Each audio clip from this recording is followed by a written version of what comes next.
Ok, Shabbat Tov à tous. La semaine dernière, on a ouvert un sujet important. On a repris les fondements de la Emouna, les fondements de la croyance en Dieu.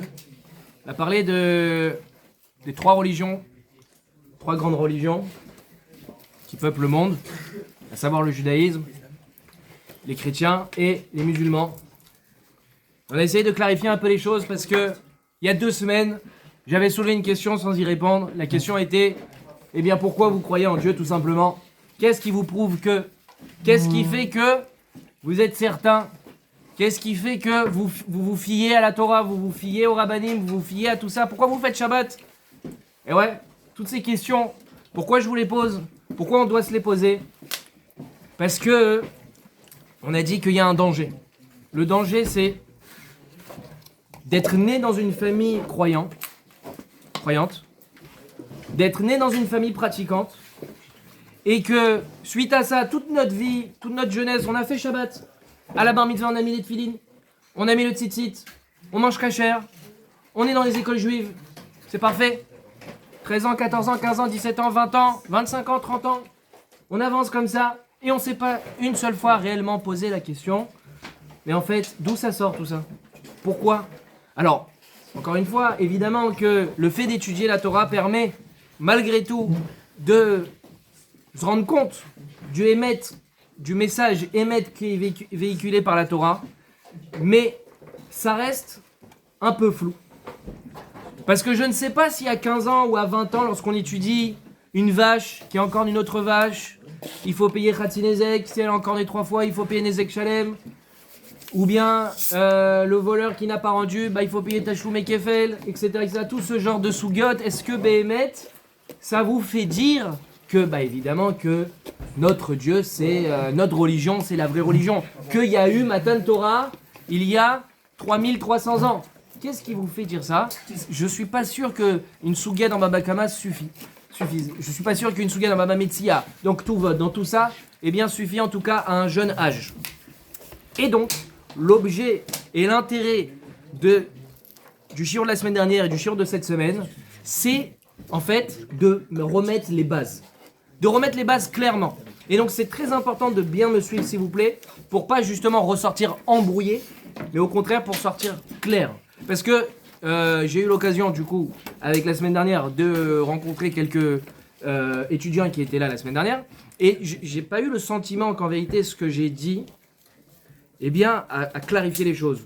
En fait, alors c'était censé clarifier les choses, mais en fait, je sais pas si vous avez discerné la différence entre ce que vous saviez déjà, peut-être qu'il y en a qui ont bien fait le travail sans moi, avec plaisir, mais ceux qui n'avaient pas fait le travail que je vous ai fait la semaine dernière, est-ce que vous avez su dissocier ce que vous saviez ou ce que vous compreniez avant mon shiur et ce que vous avez compris après mon shiur? Parce qu'il y en a qui m'ont dit non mais de toute façon moi je croyais en Dieu, c'est pas le problème. Je suis pas en train de remettre en question ça. Je suis convaincu que tous ceux ici présents croient en Dieu, c'est pas la question. Mais là moi ce que je veux, c'est justement justifier cette croyance en Dieu, la rendre forte, la rendre inébranlable. Parce qu'avec les temps qui courent, avec les générations qui avancent, il y a de plus en plus, et en l'occurrence, donc on reprend, donc il y a de plus en plus de choses, ou bien qui nous font perdre foi, ou bien en tout cas, surtout, qui font qu'on n'y pense plus, qu'on ne pense plus, qu'on n'utilise plus l'outil qui s'appelle cerveau. Et oui, parce que c'est remplacé par tout ce qu'on connaît, par la technologie, par l'IA, par tout ce qui se développe, et surtout par la vie qui court. Il n'y avait pas autant d'occupations si vous écoutez vos grands-parents, vos arrière-grands-parents, même peut-être vos parents. Ils avaient du temps où ils s'ennuyaient.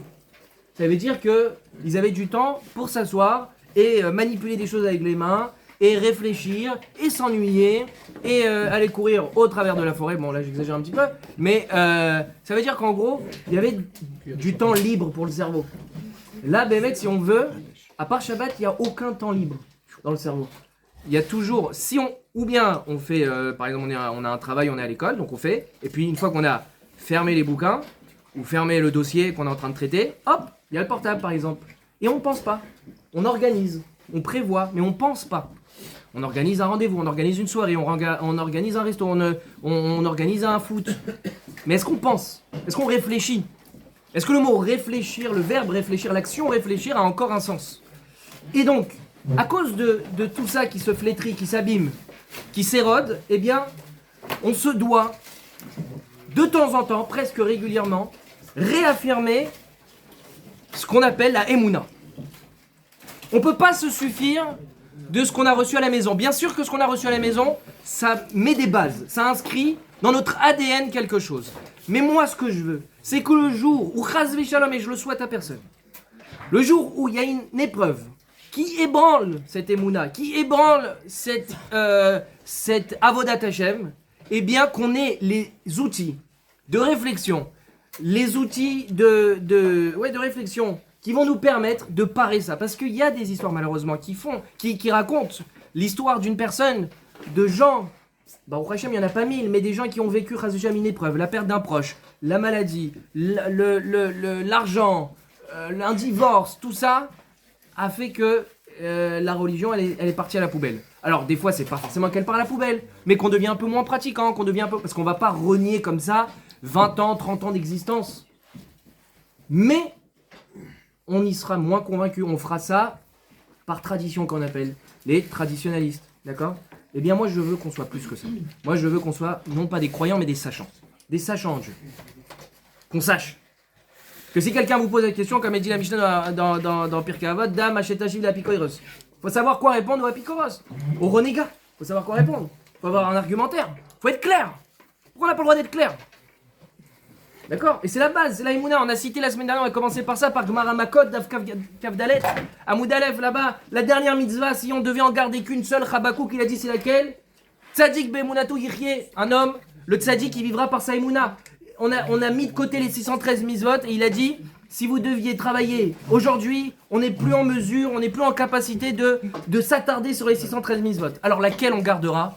C'est Emouna. Et en vérité, par la Emouna, on fera les 613 mitzvot, puisque si tu crois en Dieu, d'ailleurs c'est une marloquette dans la paracha Yitro entre le Rambam et je crois le Be'er Hagolah, de savoir est-ce que la Emouna c'est une mitzvah en soi. Parce que justement, chaque mitzvah révèle ta Emouna. Quand tu fais Shabbat, ça révèle que tu es Mahamin en Dieu, que tu crois en Dieu. Quand tu mets les tefilines, tu mets pas les tefilines parce que ton voisin te l'a demandé, tu mets les tefilines parce que Hachem te l'a demandé, donc ça révèle. Donc en vérité, si tu travailles ta Emouna, bah forcément, découlera de là les 613 mitzvot. Donc, mais ça veut dire que c'est le dernier maillon. C'est le dernier et le premier. C'est dans ça qu'il faut investir. D'accord? On ne peut pas se suffire d'une Emouna Pshuta. Bien qu'elle est forte, cette Emouna Pshuta. On l'a vu chez les grand-mères marocaines, chez les grand-mères tunisiennes, même algériennes, ce qui n'existait pas d'ailleurs dans les pays ashkénazes, dans les pays du Nord. Il n'y avait pas d'Emouna Pshuta. C'était des gens un peu plus philosophes. Donc il fallait leur prouver par A plus B. Fallait leur prouver, fallait leur faire voilà, une belle théorie, etc. Quelque chose qui tienne la route. Au Maroc, les grand-mères, elles avaient vu les babottes, elles avaient vu les rabbis, les rabbins, etc. Et elles avaient comme ça ancré en eux, naturellement, elles ne sauraient pas vous l'expliquer, mais elles avaient ancré en eux cette émouna. Et peut-être qu'on est aussi un peu tous comme ça. On a une émouna comme ça, Baruch Hashem. Baruch Hashem, c'est notre Neshama qui s'exprime naturellement. On sait, on sent. Mais moi, ce que je veux, c'est aller un tout petit peu plus loin. Et donc, la semaine dernière, on avait basé notre chiour sur la transmission. Sur la transmission, vous vous rappelez, on avait expliqué que si Gad, il croit en Dieu, c'est parce que son père, sa mère, il croit en Dieu. On t'a transmis quelque chose de base. T'es né dans une famille qui pratique, au Hachem. Mais pourquoi ton père il t'a raconté tout ça? Parce que son grand-père lui a raconté tout ça. Et pourquoi son grand-père lui a raconté tout ça? Parce que son arrière-grand-père. D'accord? Et donc, etc., etc. Et on remonte. Donc déjà, on part du principe que nos parents ne nous mentent pas. Nos parents ne nous mentent pas. Ils vont pas nous imposer inutilement les tefilines. Ils vont pas nous imposer inutilement de pas faire bonnet pendant Shabbat, de pas faire borer pendant Shabbat, qu'on n'a pas le droit de faire un double nœud pendant Shabbat, mais tout ça sort une chose pareille. Bah c'est mon père qui me l'a dit, c'est mon grand-père qui me l'a dit, c'est mon... etc., etc. Ça remonte, il y a un rabbin peut-être qui est passé par cette famille et qui lui a fait faire tout, etc. En tout cas, donc ça s'est transmis. Et donc on peut remonter comme ça jusqu'à Moshe Rabbeinu. Mais, vous me direz, et on en a parlé la semaine dernière, et les autres religions, c'est pareil. Bah oui, le grand-père de Rachid, le père de Rachid lui a dit qu'il y a 5 prières par jour et qu'il faut aller une fois au moins dans sa vie à la Mecque, et puis son grand-père lui a pas menti, etc., etc. Et donc on remonte jusqu'à Mohamed, Nahon. Donc pareil, ça ment pas. Et chez les chrétiens, le vendredi, il faut manger du poisson. Voilà, ça se limite à ça. Non, il faut se confesser au moins une fois par semaine, il faut aller dimanche à la messe. Et mon père m'a pas menti, mon grand-père m'a pas menti, etc., etc. Alors comment différencier? Et on avait dit que la Matan Torah était la pierre angulaire de tout. Parce que si les chrétiens existent aujourd'hui, si les musulmans existent aujourd'hui, ce n'est que grâce à la Torah. Et la différence centrale qu'il y a entre nos religions, je précise, pour ceux qui vont regarder et pour ceux qui m'écoutent, avant tout à ceux qui m'écoutent, que je suis pas là pour dire que les autres religions sont fausses. Moi, ce qui m'intéresse, c'est ma religion, c'est le judaïsme, c'est pour ça que j'en parle. C'est parce que je veux réaffirmer. Mais je prévois et j'imagine les questions qui peuvent exister. Et c'est pour ça qu'on doit y répondre. J'ai pas d'intérêt à parler des autres religions, si ce n'est que je veux expliquer ma propre religion, notre Avodat Hashem, d'accord? J'emploie des termes un peu chrétiens, religion, tout ça, c'est pas des traductions. Hein. C'est pas des réelles traductions, c'est des termes un peu chrétiens, le service divin. Pareil, la Avodat Hashem, c'est pas la traduction, service divin. Donc, ce qui est important de comprendre, c'est la différence. C'est que la différence, elle est très grande. Comment est né le christianisme et comment est née la religion musulmane? C'est par l'intervention d'un seul homme. D'accord?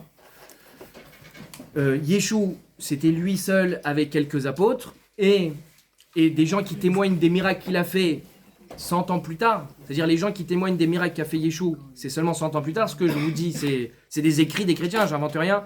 De Matthieu, Luc, Marc, tout cela, tous les évangiles. Et d'un autre côté, on a les musulmans. Donc on a Mohammed qui a vécu 23 ans dans une grotte. Et à cette époque-là, il y a l'ange Gabriel qui lui transmet la réactualisation de la Torah. Donc ça part de la Torah et l'ange Gabriel lui dit, je sais plus à quelle époque Mohammed, il lui dit 600. En 600, après l'ère chrétienne donc, eh bien en 600, il y a l'ange Gabriel qui dit à Mohammed, mais maintenant voilà les changements dans la Torah, ça évolue, c'est plus adapté. Donc voilà la dernière massorette, la dernière transmission de la Torah. Et donc tu es le dernier prophète, tu es censé être le dernier prophète. 23 ans plus tard, Mohammed sort de cette grotte et va raconter. Et il y a ce qui s'appelle, j'ai plus le terme en tête, je l'ai noté, parce que ça c'est pas ma langue, les hadiths, qui sont par exemple ce qui raconte tous les faits qu'a vécu Mohammed. Pareil, c'est un truc qui a été écrit des années plus tard que Mohammed est mort. On a malheureusement pour eux plusieurs versions du Coran, même s'ils veulent affirmer aujourd'hui qu'il n'y a pas une lettre qui a été ni enlevée ni rajoutée. Pourtant on a deux versions, une qui s'appelle le Haf et l'autre qui s'appelle le Warsh. Un truc qui s'appelle comme ça, je sais pas comment ça se prononce, je pense que c'est comme ça, W-A-R-S-H, je vous le dis pour votre culture G. Donc, pour dire que ils ont donc un prophète et quelques décennies plus tard, on a déjà des contradictions. Et encore une fois, c'est normal, puisque c'est quelque chose qui est né par l'intervention d'un homme. D'accord? Et comment il a pu démarrer ça? C'est parce qu'il y avait une Torah, il y avait la Torah des Juifs, il y a eu une révélation divine. Ah oui, tout le monde est d'accord. Les chrétiens et les musulmans sont d'accord avec cette révélation divine. Ils sont obligés d'être d'accord. D'ailleurs, je me suis renseigné un petit peu. Il y a une religion qui est née dans les années 70. Donc là, c'était il n'y a pas longtemps. Les années 70, 1970, la religion qui s'appelle Raël. Je l'ai vu cette semaine. Et ben voilà, on a le même algorithme. Et donc, non, parce que moi je l'ai cherché. Raël, donc les Raéliens, c'est très intéressant. C'est aussi choquant, alors je vous invite pas du tout à regarder ce que c'est, mais c'est très intéressant parce que les Raéliens, c'est basé sur la Bible. C'est aussi basé sur la Bible, c'est marrant. Pourquoi ils ont toujours besoin d'être basés sur la Bible? Parce que tu ne peux pas inventer quelque chose qui s'appelle X nihilo, un truc qui vient de nulle part. Faut bien parler de quelque chose qui vient de quelque part. Donc on a des vieux écrits. Les vieux écrits, tout le monde les accepte, c'est la Bible. Tout le monde les accepte. Après, ils sont obligés de faire des réactualisations. Et donc, en tout cas, ce monsieur Raël, eh bien, il a dit, il a transformé tout, enfin, il a pris les écrits de la Torah, et en vérité, il a réussi à tout interpréter sous forme d'extraterrestres. Il y a des soucoupes volantes, si tu te rappelles, je sais plus comment ça se passe. Non, en gros, il dit que... Si, il traduit tout par des... Il dit qu'en gros, il y a une autre planète, enfin, il y a des extraterrestres, mais il retrouve ça un peu dans les écrits de Bereshit. Il y a les Elohim. Voilà, les Elohim, c'est les extraterrestres. Bah, c'est au pluriel, c'est les Elohim. D'accord? Et lui, c'est le prophète envoyé, enfin, qui a été choisi, c'est l'élu qui a été choisi par ces fameux Elohim, qui est là pour transmettre tout le savoir de la religion raélienne. Et en 2035, ils sont censés arriver sur Terre. Et là, ils doivent un maximum convertir un maximum de Raéliens. Ils sont aujourd'hui à peu près 70 000 dans le monde. Encore, bien sûr, c'est né dans les années 70, ça se développe. Il y a des gens qui y croient. Alors, aussi extraordinaire que ça puisse paraître, les gens y croient. Et si vous saviez les détails de cette religion, Chas v'Shalom, Imar Shemo, c'est une horreur. Tout est basé sur la saleté. Mais c'est basé sur le bonheur, le vivre ensemble, etc. Des beaux jeux. Et ce qui est intéressant, c'est que beaucoup, je dis pas la majorité, mais beaucoup de gens, beaucoup d'adhérents à cette religion sont des gens qui étaient en détresse, qui étaient dans le manque, qui étaient tristes, qui étaient dans la déprime. C'est une secte. C'est une secte et ça leur a permis. Il y en a même qui disent, même si on me disait que c'était faux, au moins ça m'aurait apporté du bonheur, etc., etc. Mais pour dire qu'effectivement, vous voyez comment peut naître une religion. Des gens sont d'accord de croire un homme. Il y a Raël qui se réveille et qui dit les extraterrestres sont venus me voir. Voilà, il montre même il y a un endroit où il pèlerine, où la soucoupe volante dans les années 70 est censée être venue le rencontrer. Il a été choisi, il a même été amené sur la planète là-bas un jour. Une deuxième fois ils sont venus. Bon, il y a 100 000 personnes qui y croient sur Terre. Des anciens chrétiens, des musulmans, des gens qui se sont convertis à Raël. Il y a le procédé le processus de conversion très très simple. Il prend de l'eau, il le met sur le front, c'est bon, t'es raélien. Super. Et ouais, chez nous les juifs c'est 5 ans intensif. 5 ans. Intensif. Il y en a qui peuvent prendre 7 ans. C'est en moyenne 5 ans. Bah ouais, pour étudier tous les halachot, pour connaître les bases du judaïsme, tu mets pas de l'eau sur la tête, tu peux pas croire en un Dieu que tu sais pas ce qu'il te demande. Mais là, dans les autres religions, c'est bon, tu mets de l'eau, hop, sous les aisselles, c'est bon, tu es bon. Ou bien tu dis une phrase en arabe, c'est bon, t'es musulman. Mais comment c'est possible? C'est-à-dire que t'es devenu musulman, tu sais même pas ce que Mohammed te demande, ce que Allah te demande. Bon, c'est un peu... Enfin bon. Donc ce qui est intéressant de noter, Rabotai, pourquoi je vous raconte tout ça? C'est pas juste pour vous faire sourire. C'est parce qu'il faut bien se rendre compte qu'on a un pilier. Le pilier, encore une fois, c'est le don de la Torah. Même Raël se base dessus. Il est obligé. Le don de la Torah, c'est la seule fois où Dieu s'est révélé aux hommes. Il y a 3300 ans environ. Il y a 3300 ans, on nous raconte dans notre Bible à nous, dans notre Torah, dans nos Chumash, qu'il y a Dieu qui s'est révélé, oui. La différence, c'est que, en tout cas dans la Torah, on raconte qu'il y a 3 millions de personnes qui y assisté. 600 000 minimum, environ 3 millions. 3 millions de personnes. Ce qu'il faut comprendre, et ça c'est du bon sens et de la logique, c'est que tu peux pas lancer une rumeur aussi grande sans base. C'est-à-dire que, par exemple, Ezra Sofer, qui est à l'époque du Second Temple, ne peut pas lui arriver et dire vous savez, je viens de retrouver des écrits dans lesquels il y a écrit plein de choses.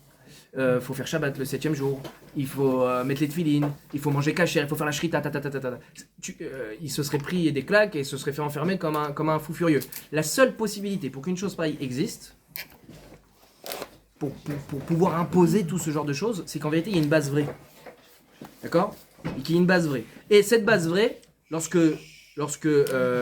Moshe, lorsque la Torah est descendue, c'est une Torah qui est écrite avec le prénom personnel tu ou vous, c'est-à-dire qu'elle s'adresse directement aux gens du désert qui sont censés avoir vécu les 10 Makot. D'accord?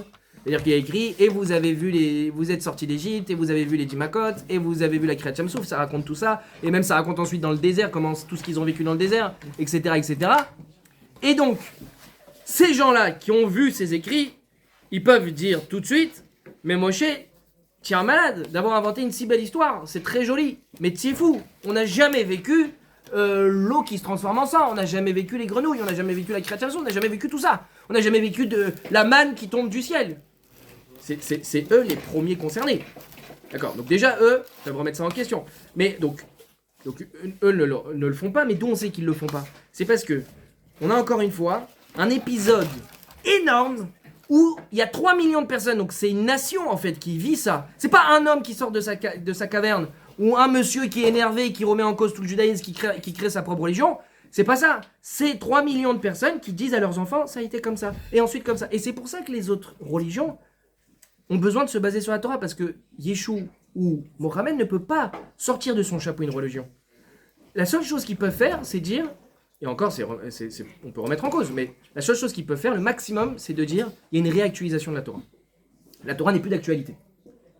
Ils peuvent dire la Torah. Ça, c'est parce que ils doivent se baser sur une Bible, parce que Mohammed ne peut pas dire j'ai vu Dieu. Il faut déjà que le concept de Dieu existe. Donc le concept de Dieu existe grâce aux juifs, grâce aux chrétiens. Et nous on arrive après, on récupère ça et on réadapte.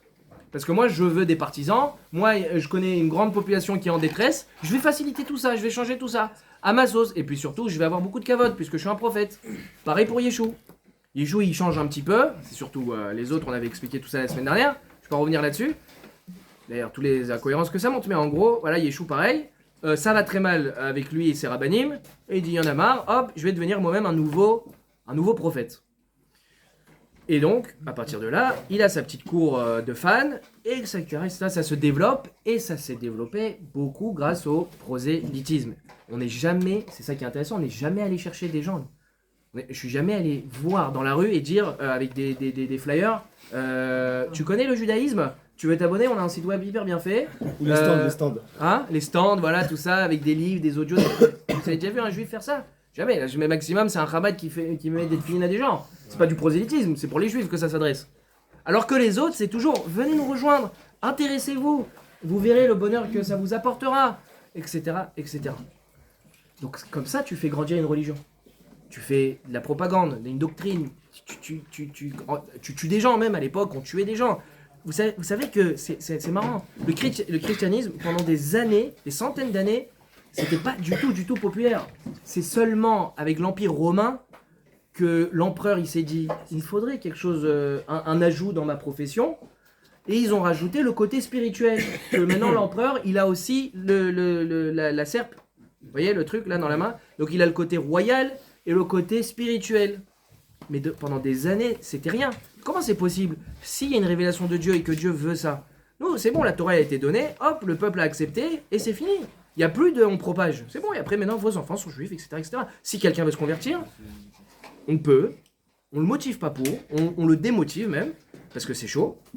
Un juif, il y a du boulot. Mais s'il veut, il peut. Il y a tout un processus. Et le processus, c'est quoi? C'est le même que nous à Matan Torah. Il faut réaccepter toutes les mitzvot. Si tu veux, il faut que tu comprennes à quel Dieu tu vas t'adresser. Très bien. Mais c'est pas ça sort de nulle part et au fur et à mesure on va convaincre des gens. On n'a convaincu personne. On n'a convaincu personne dans notre histoire. C'est clair ou c'est pas clair ce que je vous raconte? Ouais. Et c'est intéressant, autre chose.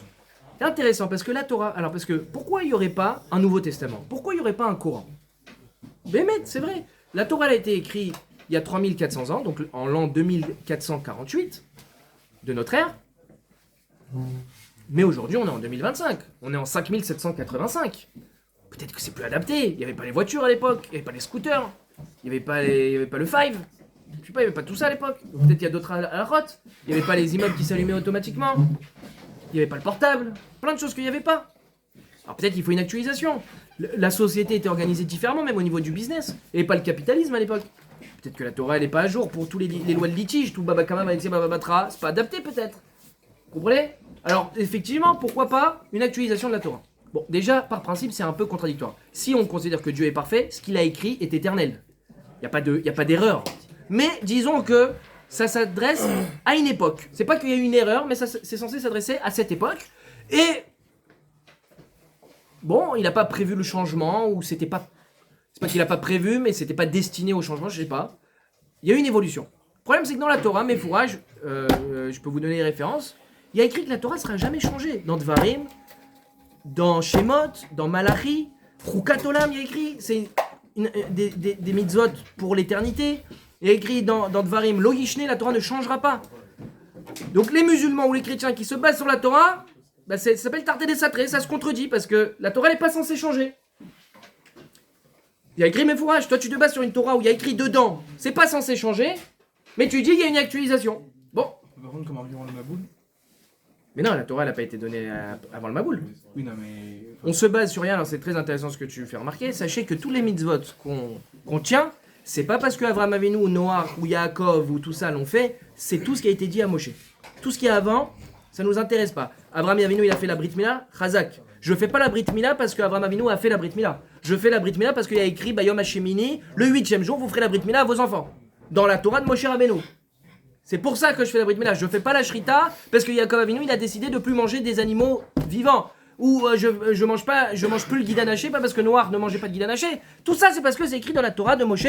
Rabbeinu, le Rambam, il dit dans Choulin, Mishnah Vav, là-bas dans la traduction au Mishnayot, il dit clairement que la Torah, elle est basée uniquement sur ce que Moshe a reçu, pas sur ce qu'il y a avant. Donc l'histoire du Maboul, de toute façon, le Maboul, c'est 1000 ans avant la Matan Torah. Donc ça n'a rien à voir avec ce qu'on vit aujourd'hui.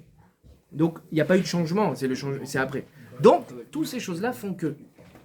Est-ce qu'on est clair, s'il vous plaît? Comme ça, je ne vous croise pas mardi où vous me dites ouais, mais de toute façon, je crois en Dieu. C'est clair ou c'est pas clair? Très clair. Est-ce que vous avez des questions? C'est rare que je propose.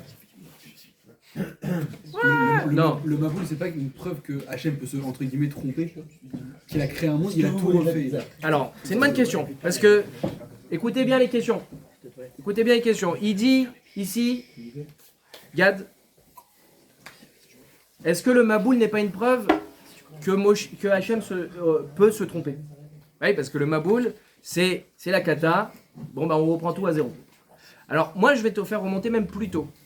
Là, il y a eu 6 jours de création. Premier jour, deuxième jour, 6e jour, création de l'homme. L'homme était censé vivre éternellement. En fait, comme il s'appelle, Adam Arishon, il avait en gros 2 heures à tenir, sans fauter. Et s'il tenait pendant 2 heures, eh bien c'est bon, le monde aurait eu son tikkun et c'était fini. Le fait que Adam Arishon ait fauté, quand il a mangé le Hetzadat, eh bien maintenant il a dit, bah, tu seras maudit, l'homme devra travailler, l'homme sera plus éternel, et il y aura du coup à peu près 6000 ans de monde. Il s'est déjà gouré à ce moment-là, Hachem, dans son programme. Il a prévu que, normalement, le truc... Alors, en vérité, il faut comprendre qu'il y a quelque chose qui s'appelle le libre arbitre. Le libre arbitre. Et donc, le Maboul, que Adam Arishon, au contraire, ça ne montre pas la défaite d'Hachem, mais le pouvoir de l'homme que Hachem nous a donné, qu'on est capable de faire des choix. Et qu'effectivement, en fait, Hachem, il a un programme. Ce programme, tu ne le changeras pas. Donc, il a un programme. Maintenant, il y a des choses que l'homme peut faire, qui n'influent pas sur le programme, qui influent sur ton lamaba, sur ton futur. Voilà. Mais le but du monde, le programme, voilà, Moshe Rabbeinu, je ne pense pas qu'il aurait pu être tué si facilement. Parce que Moshe, c'est une des pierres angulaires du monde. Peut-être un autre homme peut mourir à un moment où Hachem, entre guillemets, n'avait pas prévu qu'il meure. Parce que ça ne va pas influencer le cours du monde. Si Moshe meurt, peut-être ça influe le cours du monde. Bien qu'il y a d'autres hommes qui auraient pu faire Kabbalat Torah comme Rabbi Akiva ou Ezra, comme en témoigne les Gemarot, mais voilà, donc Hachem il a son programme. Le Maboul ne contredit pas le programme, ça montre juste que l'homme effectivement a un libre arbitre. Adam Arishon avait son libre arbitre. Très bien. Maintenant,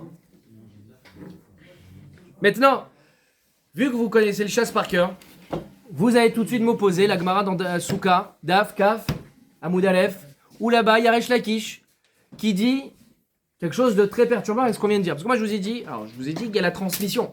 Moshe, Yoshua Eskenim, Vim, les Anshif Neset Agdola, boum boum boum, et après Shimon Tzadik. Et on a tout la Gemara, on avait dit la semaine dernière, Tanaïm, Amoraïm, Savoraïm, Geonim, Rishonim, Acharonim, Acharonim, c'est nous. Donc c'est bon, la Torah elle est non-stop, en continu d'année en année, d'accord, d'époque en époque. Sauf que Resh Lakish, il dit Oi Tazoy, donc Marasuka là-bas, il dit bah, à l'époque de Ezra Sofer, la Torah a été oubliée et Ezra l'a revalidée, l'a ramenée. Premier oubli. Il y a à l'époque de Shmaïa et Aftalion, la Torah a été oubliée et Hillel l'a ramenée. Et là on a 2 fois où la Torah a été oubliée. Donc peut-être que la Torah qu'on a, c'est une Torah inventée par Ezra. Ou c'est peut-être une Torah inventée par Hillel. Et on dit aussi, et Rabbi Chia, Resh Lakish, 3e fois, où il dit, la Torah a été oubliée, Baruch Hashem, Rabbi Chia nous l'a ramenée. Donc on a peut-être 3 Torotes du mytho. La Torah de Moshe, la Torah d'Ezra, la Torah d'Hillel et la Torah de Rabbi Chia. Vous y avez pensé à cette Gemara Nachon? C'est un gros problème. Comment on fait? C'est très simple.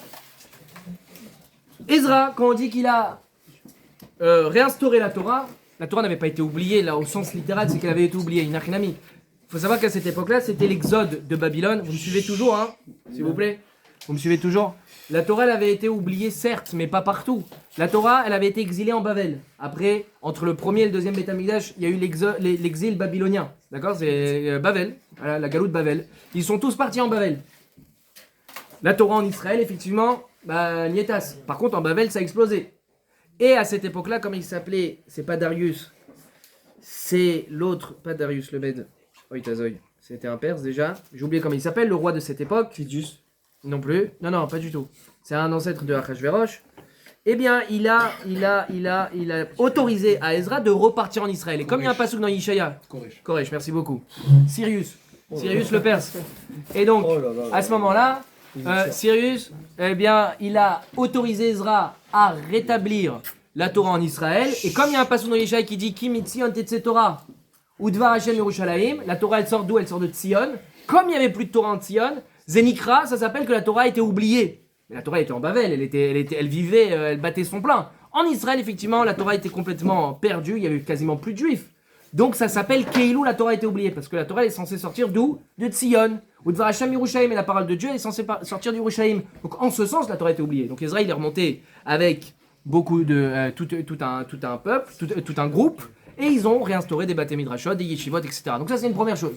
Ensuite, on a qui? On a Ben Betera. On a dit qu'à l'époque de Ben Betera, donc les Talmides d'Im de Shmaya et Aftalion, eh bien, elle a été oubliée, la Torah, aussi. Alors, en vérité, pareil, c'est faux. C'est Gemara dans Psachim d'Af Samer Vav, là-bas, où on voit qu'en vérité, Ben Betera, c'était les Talmidim Shmaya et Aftalion. Et ils ont un peu, vraiment très très peu, manqué à leur devoir, c'est-à-dire d'être des maillons de la chaîne. Ils avaient oublié une halakha. Une halakha. Et ouais, laquelle, ils sont arrivés un jour, à leur époque, donc Ben Betera, c'était les Av Beddin, en remplaçant de Shmaïa et Aftalion, et on arrive à Pessah, et à ce moment-là, est-ce qu'on fait la shrita du Korban Pessah à Shabbat? Oh, on a oublié cette halakha, on ne sait pas ce qu'il faut faire. Hillel, ils ont fait venir Hillel, et Hillel Baruch Hashem, qui lui avait été un fervent talmid de Shmaïa et Aftalion, il a dit, mais comment vous avez pu oublier une halakha? Il a remis les choses en ordre. Et ils ont nommé Hillel le Nassi, et depuis, vous savez, c'est Hillel qui détient la Nessiout. Hillel, ensuite on a Rabbi Shimon, Rabban Gamliel ben Rabbi Shimon ben Gamliel, Rabbi Yehuda Nassi. Tout ça, c'est des descendants de Hillel. On a même le Rambam qui est un descendant direct 10 générations après de Rabbi Nassi, enfin bon, etc. Donc, tout ça pour dire qu'on n'a pas oublié la Torah. C'est seulement pour nous apprendre que parfois, oublier une halakha, Zenikra, oublier toute la Torah. Parce que l'inverse, quand tu as une seule halakha, tu peux retrouver toute la Torah avec les 13 techniques de dracha, comment on appelle ça? Les 13 façons d'analyser la Torah que Rabbi Ishmael il a amené, Kalvach Omer, Binyan Av, Klal ou Pratuklal, toutes les façons d'analyser un pasouk, tu peux retrouver toute la Torah. Donc, comme avec une halakha tu peux retrouver toute la Torah, quand tu as oublié une halakha, c'est comme si tu avais oublié toute la Torah. Vous voyez, ça marche dans les deux sens. Ils n'avaient pas oublié toute la Torah. Il est Nassi, il est revenu, il a réinstitué. Donc pareil, la Torah n'a pas été oubliée, rassurez-vous. Et enfin, dernier exemple, Rabbi Chia. On n'a jamais vu qu'à l'époque de Rabbi Chia, la Torah avait été oubliée. Pourquoi on nous dit ça? Pourquoi Resh Lakish dit la Torah a été oubliée à l'époque de Rabbi Chia? Alors vous savez, dans Bava Metzia Daf Pehe Amoudbet, là-bas il y a une discussion entre Rabbi Hanina et Rabbi Chia. Et là-bas, chacun un peu se bat comme ça. Rabbi Hanina il dit, tu sais, moi je suis le meilleur. Parce que avec ma force de pile-poule, je suis capable, si la Torah s'oubliait, je serais capable de tout retrouver. Parce que justement, j'ai un koach à pile-poule très fort, donc tu me donnes juste un mot d'un passouk, et à partir de là, comme tout est cachot dans la Torah, tout est lié dans la Torah, je peux tout retrouver avec ma force de pile-poule. Et Rabbi Chia, il dit, mon ami, il dit, toi tu dis avec ta force de pile-poule, il dit, sache que grâce à moi, la Torah ne sera jamais oubliée. Toi je dis, si la Torah s'oublie, je peux la retrouver. Il dit, mais moi j'ai fait en sorte que la Torah ne s'oublie jamais. Comment ça? C'est très simple. Rabbi Chia, qu'est-ce qu'il a fait? Il a pris 5 enfants et il a enseigné à chacun de Bereshit, l'autre Shemot, l'autre Vaikra, Bamidar Devarim. Il a dit maintenant, chacun apprend à l'autre ce qu'il a appris. D'accord? Donc on a déjà 5 enfants qui connaissent tout. Ensuite, il a pris 6 autres enfants et il a enseigné les Shisha, Sidré, Mishnah. Zraïm à l'un, Moed à l'autre, Nashim à l'autre, Nezikim, etc. Et il a dit pareil, ensuite, enseignez-vous tous. Et c'est bon, on a toute la Torah. On a les Chamishor Moshe Torah et toute la Torah orale. À l'époque, c'était ça, la Torah orale. C'était les Shisha, Sidré, Mishnah.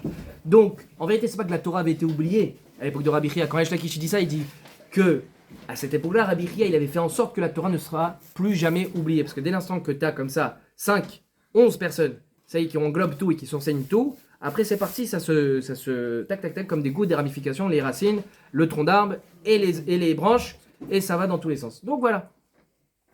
La Torah n'a pas été oubliée dans Souka, Daf, Kaf. C'était une mauvaise opposition, Mechila les amis. Et dernière problématique, c'est c'est bizarre parce qu'il n'a pas cité Othniel Ben Kenaz. Vous savez c'est qui Othniel Ben Kenaz? C'est celui qui a rétabli vraiment toute la Torah. Parce qu'à l'époque de Moshe Rabbeinu, à l'époque de l'enterrement, de la mort de Moshe Rabbeinu, il y a eu, si je ne me trompe pas, 30 jours de deuil. Et à cette époque-là, les gens, tellement ils étaient tristes, Yoshua avec, qui était le deuxième maillon de la chaîne, il a oublié 300 halachot, qui a provoqué 1700 sfekot dans la Torah. Donc quand Moshe il allait pour partir au ciel, il a dit à Yoshua, à son remplaçant, il dit c'est bon Yoshua, tu as une question sur quelque chose, tu veux que je c'est le moment ou jamais quoi, je veux dire, je suis celui qui a reçu la Torah, si vraiment tu as une chéla sur un tosfot, un truc, profite, parce qu'après j'y vais, d'accord?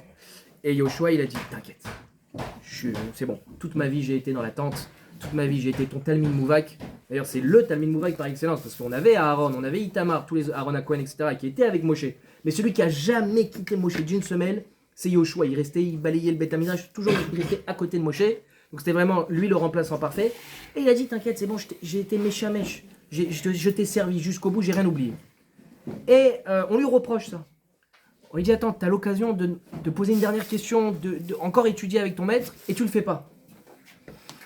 Alors, déjà, là, pouf, du ciel, on lui a fait hésiter sur des halachot. Et ensuite, avec la tristesse de l'enterrement, il y a eu 300 halachot qui se sont perdus. Alors, on a qui a rétabli tout ça? Vous inquiétez pas, j'ai plus que 10 minutes d'enregistrement de place dans mon téléphone, donc ça reste encore 10 minutes. Qu'est-ce qui se passe? Donc oui, alors, donc ça s'est oublié. Pendant des générations, on a 300 halachot, donc 1700 sfekot qui se sont transmis. C'est pas toute la Torah, quand même 300 halachot. Otniel Ben Kenaz, c'est celui qui a, et là en l'occurrence c'est vraiment Beko Arpilpulo, qui a rétabli ces 300 halachot. D'accord? Tout simplement. Pardon? Il a fait pour. Beko avec les drachot, Kalvachomer, Binyan Av, Gizer Hashavak, Ekesh, etc. Les 13 midot qui permettent de Doresh la Torah. Si c'était cassable, il aurait été cassé. Sachez que si quelque chose ne passe pas, ça passe pas. Je veux dire, dans la Gemara, s'il y a une mauvaise vara, t'as vu, on lui tombe tous dessus, la quantité de marloktot, c'est justement parce que quand tu dis un truc, eh bien, il y a tous les autres rabbanim, mais non, j'ai pas reçu ça, non, j'ai pas entendu ça, non, ça marche pas, il y a ce passou qui contredit le truc. Vous inquiétez pas, ils sont pas tout seuls. Donc voilà, globalement, voilà ce qu'on a. Donc effectivement, on a une Torah Baruch Hashem qui de génération en génération s'est transmise. Maintenant, comment ça se fait, pour faire rapide et pour finir là-dessus, comment ça se fait qu'on a tant de marloktot? Vous le savez tous. C'est effectivement des problèmes de transmission.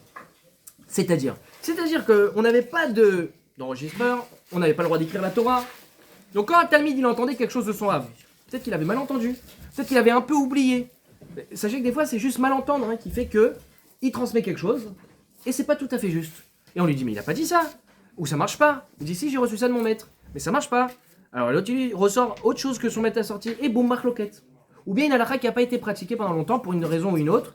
On a ça, il y a une marloquette à savoir où est-ce qu'on doit placer Atachonantanu. Vous savez à Motzei Shabbat. Il y en a qui disent que c'est si je ne me trompe pas, dans Modim, et pas dans Atachonen, justement. Comment elle peut naître, cette marloquette? Tout simplement parce qu'il y a eu, pendant 400 ans, cette halakha n'a pas été pratiquée. Parce que de base, on avait institué cette halakha, sans rentrer trop dans les détails, parce qu'il y avait beaucoup de pauvreté. Donc, il a fallu mettre Atachonantanu. Ensuite, il y a eu de la richesse, donc il n'y avait plus besoin de faire Atachonantanu. 400 ans plus tard, rebelote, même problème, il faut remettre Atachonantanu. Alors, il y a 400 ans. Alors, attends, qu'est-ce que mon grand-père, mon Rav, le Rav de mon Rav avait dit? Attends, ça va me revenir. Bon, là je caricature beaucoup. Mais en gros, on peut comprendre qu'à ce moment-là, il y a un doute. Parce que l'autre il dit non, c'était à Modim, l'autre il dit c'était à Tachonen. Par exemple, c'est un exemple. Donc, il y a comme ça des marlouktot. Après, on a des psak halakha, il y a des façons d'être posek l'halakha, tout ça est transmis. Et enfin, on a Rabbi Yehuda Hanassi qui, Baruch Hashem, il a ce qui s'appelle appliquer le pasuk Et la Sod Hashem Efiru Torah Tera. Il y a des moments où il faut agir. Et donc, même si la Torah dit que, eh bien on fait. C'est-à-dire, de base, on n'était pas censé écrire la Torah orale. Par définition, elle s'appelle orale. Comment ça se fait qu'on a tout ça écrit d'ailleurs? C'est ça le problème. Normalement, c'est que les Chamisha, Romshe Torah et les Nevi'im Ktubim. Donc le Tanakh écrit, tout le reste doit être transmis. Alors d'où il s'est permis d'écrire la Torah? Avant de répondre à cette question, je vous réponds d'abord à la première question que vous êtes censé vous poser. Pourquoi il y a une Torah écrite? Pourquoi il y a une Torah orale? Elle écrit tout, c'est pas grave. Alors justement, ça traduit un peu l'essence de chacune de ces Torahs. La Torah écrite, la Chamisha, Romshe Torah, ce qui est important, c'est la façon dont elle a été écrite. Parce qu'il y a des mots, par exemple, ils sont censés prendre un vav.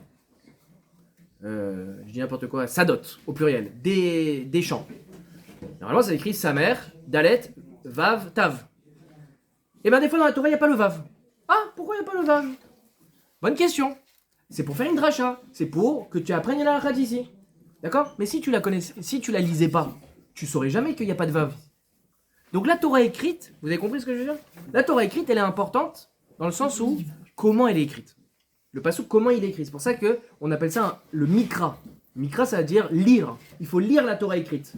Parce que tu vas être Doresh la Torah en fonction de comment elle est écrite. D'accord? Par contre, la Torah orale, elle est faite pour être réfléchie. Quand tu écris les choses, tu figes. Il faut des svarot. Il faut justement des marques des svarot, des logiques. Mais une logique, si tu l'écris, alors ça veut dire que c'est la seule logique possible. Ah non, il y a d'autres chitotes. Donc pour justement laisser place à la réflexion, on ne doit pas l'écrire. Tu n'as pas le droit de figer. On retrouve certains écrits, mais il les cachait. Rabbi Ria, il a ce qu'on appelle un pinkas. Ils avaient des megillot starim, ça s'appelle, des parchemins écrits mais cachés. C'était pour eux, c'était des petits mémos. Mais ils cachaient, c'était pas enseigné, ça ne devait pas rentrer dans le Beth Midrash et dire voilà la halakha du jour. Non, non. La halakha du jour, c'est dans nos têtes que ça se passe et on va réfléchir. Mais si tu écris les choses, ça veut dire c'est figé, c'est que ça la halakha. C'est faux. C'est faux. Donc ça doit rester oral. Vous comprenez? Alors maintenant, comment ça se fait? On revient à la question, comment ça se fait que ça a été écrit? Rabbi Yehuda Hanassi, il s'est rendu compte qu'on est arrivé à une époque où déjà il y avait moins de talmidim qu'avant, à cause déjà des pogroms, des guerres, des trucs, etc. Donc moins de juifs, donc moins de maillons de transmission. Et deuxième chose, la fameuse Yeridat Adorot. Le niveau baissé. Vous imaginez tout ce qu'il faut retenir, c'est-à-dire que toutes les svarot que vous voyez écrites, toutes les mishnayot, toutes les gemarot, tout ça c'était dans la tête. Je ne sais pas si vous vous rendez compte. Il faisait 1 jour par mois de Shiur et 29 jours de Chazara. Mais oui, c'était pas écrit. Il fallait surtout pas oublier un morceau. Et donc, ils avançaient 1 fois par mois. Et 29 jours, on fait Chazara. Et attends, mais qu'est-ce qu'il avait dit le Rav? N'oublie pas. Mais sors-moi le livre. Mais il n'y a pas de livre. C'est la panique à bord. Donc, il faut pas oublier. Donc, 29 jours de Chazara, on n'oublie pas. D'accord? Si on n'avait pas tous ces soirées et qu'on veut étudier comme ça dans la rue ou dans le métro ou n'importe où, c'est pas possible parce que nous on a les textes. Alors c'est bon, j'ai ma Gemara au Beth Midrash, vous inquiétez pas, j'en ai une autre à la maison et j'en ai une chez mon père. Et t'inquiète pas, tout va bien. À l'époque c'était pas le cas. À l'époque t'écoutes le shiur et tu repars et hop c'est parti. Maintenant il faut travailler. Et heureusement il y avait d'autres bachurim pour ramener tout ce qui avait été dit. Mais non, Rabbi Yehuda Hanassi il se rend compte que ça marche plus là. Là il y a des choses qui se perdent. Rabbi Yehuda Hanassi il a fait un travail phénoménal. Marc Loquette, est-ce que c'est lui qui a mis par écrit ou juste il a compilé? Parce que c'était peut-être déjà écrit par un autre. Globalement, ce qu'on tient, c'est que Rabbi Yehuda Hanassi, c'est lui qui a mis tout par écrit. Il a dit parce qu'effectivement, si on continue comme ça, la Torah va être oubliée par contre. Donc il a permis. Donc, quand Hachem il a dit qu'il faut que ça reste oral, c'est à condition que la Torah s'oublie pas. Donc il y a un truc qui s'appelle Et la sot l'Hachem et Ferut Torah Techa. Il y a des moments où il faut agir. Et la sot l'Hachem, c'est le moment d'agir pour Hachem. Et Ferut Torah Techa, littéralement, on va dire libérez-vous de la Torah. C'est-à-dire que là, Rabbi Yehuda Hanassi, il n'a pas respecté ce que la Torah a demandé. Il n'a pas été coffert, il n'a pas transformé la Torah. Il a juste permis d'avoir des mémos techniques. Donc si vous prenez la Mishnah, en vérité, c'est les grandes lignes des Sugyot. Il n'a pas figé les choses. Il a dit Rabbi Akiva dans ces cas-là, il dit ça. Dans Jvi'it, l'année de la Shemitah, Marloket entre Rabbi Ishmael et Rabbi Akiva. Dans Gitin, voilà Marloket entre Rabbi Yochanan et Rabbi Shimon, tac tac tac, etc. Bet Hillel, Bet Shammai, il a compilé les shitotes. Donc il a dû faire un travail de recherche de malade mental pour aller voir chaque talmid. Qu'est-ce qu'il a dit ton Rav? Et prouve-le-moi, etc. Boum, allez à droite à gauche. Et Bet Hillel, c'est quoi sa shita dans ces cas-là? Dans Yom Tov. Et dans Shabbat, c'est quoi sa shita? Partout, il compile tout ça. Mais après, vous avez vu que c'est pas du tout figé, parce qu'ensuite, vous avez toutes les Gemarot. Mais donc, à partir du moment où on a autorisé à écrire, à partir de Rabbi Yehuda Hanassi, alors on a compris qu'il fallait pareil. Alors au début, il n'y avait que la Mishnah, c'était des moyens mémotechniques pour se souvenir des bases de la Sugia. Donc en fait, les Bachurim lisaient la Mishnah. Ah oui, donc c'est ça le sujet, les Shitot. Et après, ils retrouvaient tous les Zvarot. Ils avaient tous les Zvarot en tête, mais ils avaient besoin de la base. Et ensuite, même ça, on n'avait plus. C'est-à-dire, même les Zvarot, on n'avait plus, donc on a écrit la Gemara. Et ensuite, on n'était plus capable de trouver la halacha dans la Gemara, donc on a écrit le tour, enfin le roche, le rif, ensuite le tour. Même le tour, ça suffisait plus, donc on a écrit le Shulchan Aruch. Le Shulchan Aruch ne suffisait plus, on a écrit le Mishnah Bora, Piskei Teshuvot, Ovadia Yosef, etc., etc. Vous avez compris? Et donc ça s'est développé comme ça un maximum. Donc, voilà comment la Torah s'est transmise, comment elle n'a pas pu être oubliée, Baruch Hashem, comment chacun de nous, aujourd'hui, on est pareil des maillons de la chaîne. Parce que vos propres enfants, eh ben, ils diront, mais pourquoi on croit en Dieu? Eh ben, ils auront des parents solides, clairs, qui vont transmettre les Tosfot, qui vont transmettre les Gemarot, comment on aborde une Souga, comment la Torah se lit, comment elle s'interprète, comment elle se comprend. Mais pour ça, on a besoin toujours de transmission. Pourquoi on fait des shiurim? L'ilmod ou les lamed. Si t'es égoïste, Moshe c'était le plus grand Baal Chesed. Il a transmis toute la Torah.